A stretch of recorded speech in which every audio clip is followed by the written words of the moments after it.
Il y a une différence entre terminer une formation et être embauchable. Et vous vous contentez juste du minimum. Vous ne serez jamais embauchable en 6 mois.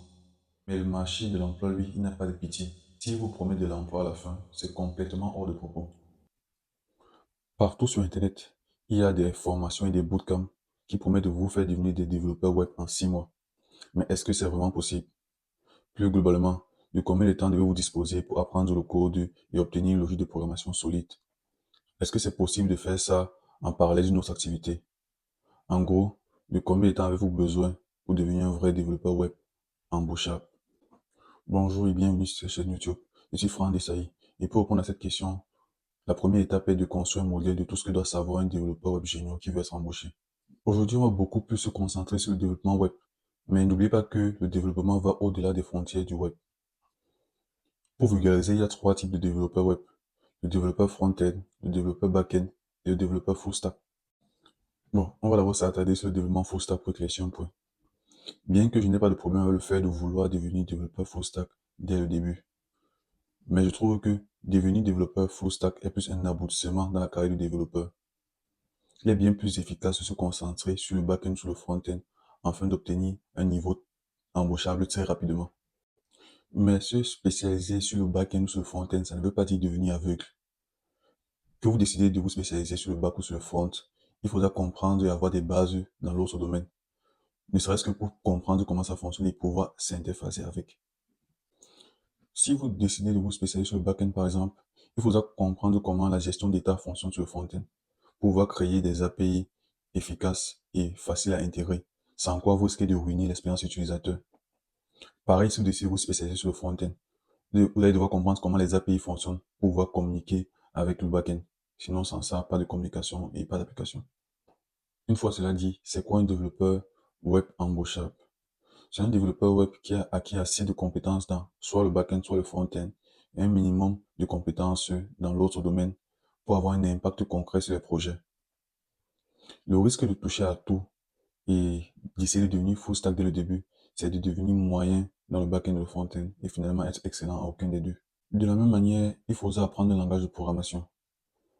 Le fait de ne pas vous disperser sur plusieurs langages de programmation à la fois vous permettra d'atteindre très rapidement un niveau correct dans l'un des deux. Le fait d'essayer d'apprendre le PHP et le JavaScript en même temps, par exemple, va carrément vous ralentir dans votre progression. Et aussi, il sera très difficile d'être embauché sans que vous ne connaissiez au moins un framework. Si vous optez pour le back-end et vous décidez de vous spécialiser en PHP, par exemple, vous devez soit apprendre le Laravel ou le Symfony.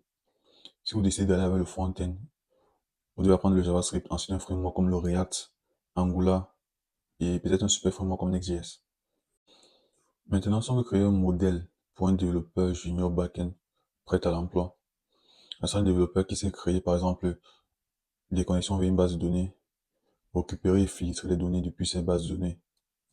Aussi, il devrait être en mesure de créer des API simples et efficaces qui pourront être intégrés facilement par des développeurs front-end. Il devrait aussi maîtriser un framework. Et au-delà du code, il devrait aussi maîtriser des outils tels que Git et Jira, par exemple. Maintenant qu'on a notre modèle d'un développeur junior back-end embauchable, la question reste combien de temps est-ce qu'il faut pour obtenir tout ce bagage? Cela dépend de deux facteurs. De un, vos connaissances préliminaires avant de commencer votre apprentissage. De deux, le nombre d'heures par jour est-ce que vous serez prêt à accorder à cet apprentissage-là. Premier point, vos connaissances préliminaires. Certaines formations vous feront d'abord acquérir certaines connaissances de base, telles que la maîtrise des concepts fondamentaux, comme les variables, les boucles, les conditions, la structure de données et l'algorithmie. Et par là, vous allez acquérir une logique de programmation.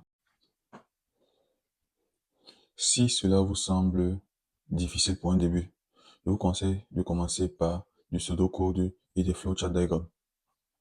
Ça vous permettra d'acquérir certaines bases en ce qui concerne la logique de programmation. Certes, dès le départ, vous allez perdre du temps, mais vous allez le rattraper plus tard au niveau d'écrire des algorithmes. Maintenant, deuxième point.